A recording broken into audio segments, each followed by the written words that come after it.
जय परमेश्वर, जय परमेश्वर, जय परमेश्वर, जय परमेश्वर, जय परमेश्वर, जय परमेश्वर।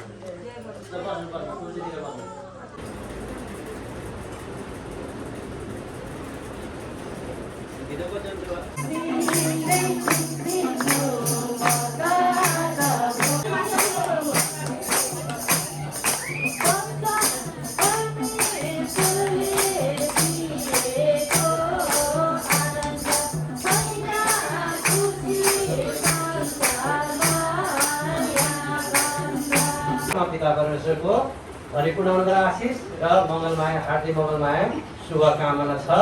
जोरदार ताली। ल खुसी रहनु, आनन्दित रहनु। हिजो बाँधेको मान्छेसँग आजदेखि नबाँध्नु। आज के दिन हो? 83 सालको नयाँ वर्षको दिन हो।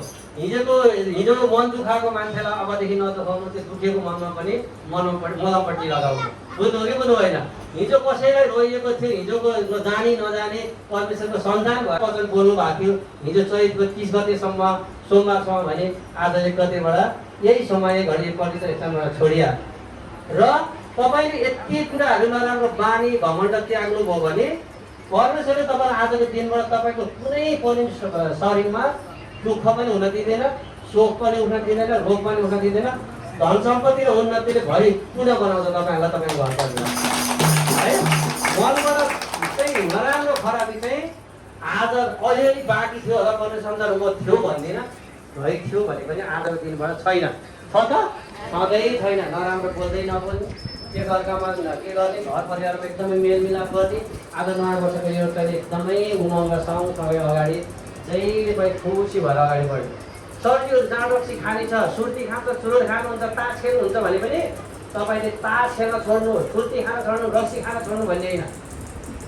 फेरि सरले त खा भन्न लाग्यो क्या भनेर सोच्नु भएको त्यो पनि होइन। फेरि यो छोड्नु त्यो छोड्नु तपाईँले नराम्रो बानी होइन। सधैँ भिजेर आउँछ, आज नि खाएर आइन्छ भनेर कति घट्नु खोजेको भन्ने होइन, चर्को बोल्ने होइन। के भन्ने भने राम्रो काम गरेर हिँड्नु, मिठो बोलेर हिँड्नु। यो चाहिँ चिज चाहिँ तपाईँ राम्रो राम्रो मान्छेको सङ्गत गर्नु, राम्रो चिज खानु। रक्सीको ठाउँमा तपाईँ जुस खानु न, उखुको जुस सर्र पेलेर 1 गिलास खाएर आउनु। अर्को गिलास खाने पैसा म दिन्छु भन्नु त। तपाईँले राम्रो काम सिकाउँदा सिकाउँदै सरको मनमा राम्रो पोजिटिभ बस्दा बस्दै नराम्रो काम छोडेको थाहा नै हुँदैन। तपाईँ पनि खुसी, घर पनि खुसी, सब जाँदैन।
भिडियोमा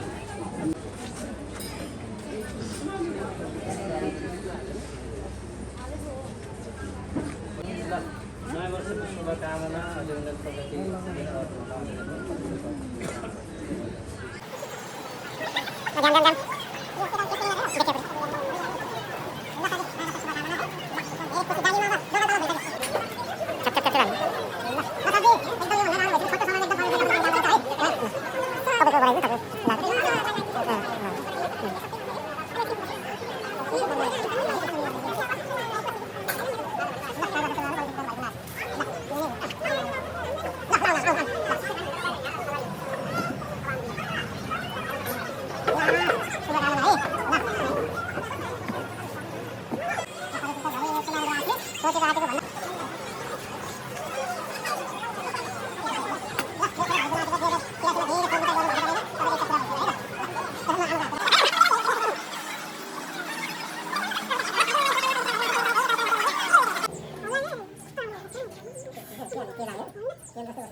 ए